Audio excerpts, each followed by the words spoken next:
सोचो, सिर्फ एक गोली और पूरी दुनिया आग में जल उठे। एक शहजादे का कत्ल और 1 करोड़ से ज्यादा लोगों की मौत। क्या वर्ल्ड वॉर 1 सिर्फ एक असैसिनेशन की वजह से शुरू हुई थी, या कहानी इससे कहीं ज्यादा गहरी है? चलिए असल वजह समझते हैं। 1914 यूरोप एक बॉम्ब की तरह था जो कभी भी फट सकता था। इस वॉर के पीछे 4 बड़ी वजहें थी: मिलिटरिज्म, अलायंसेस, इंपीरियलिज्म और नेशनलिज्म। सबसे पहले बात करते हैं मिलिटरिज्म की। यूरोप के पावरफुल कंट्रीज अपनी आर्मीज को रैपिडली स्ट्रॉन्ग बना रहे थे। जर्मनी और ब्रिटेन के दरमियान नेवल रेस चल रही थी। फिर आती हैं अलायंसेस।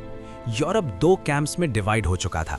एक साइड थी triple alliance, Germany, Austria Hungary और इटली।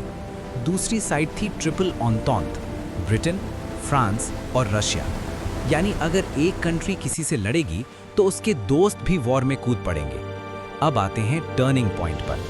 28 जून 1914 ऑस्ट्रिया के शहजादे आर्कड्यूक फ्रांस फर्डिनेंड, उनका कत्ल कर दिया गया सर्बिया में। ऑस्ट्रिया हंगरी ने सर्बिया को ब्लेम किया। फिर अलायंसेस एक्टिवेट हो गए। ऑस्ट्रिया ने सर्बिया पर वॉर डिक्लेयर की। रशिया सर्बिया के सपोर्ट में आ गया। जर्मनी ने रशिया और फ्रांस पर वॉर डिक्लेयर कर दी। ब्रिटेन भी जर्मनी के खिलाफ खड़ा हो गया और सिर्फ कुछ दिनों में एक रीजनल कॉन्फ्लिक्ट ग्लोबल वॉर बन गया। इसे कहा जाता है वर्ल्ड वॉर 1। ये वॉर 4 साल चली। यूरोप के खंडर बन गए, एम्पायर्स टूट गए।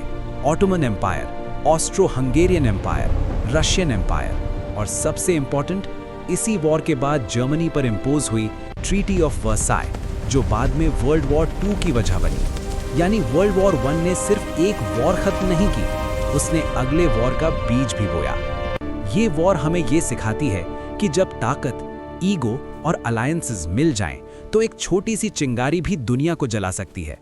हिस्ट्री रिपीट नहीं होती, लेकिन वार्निंग जरूर देती है।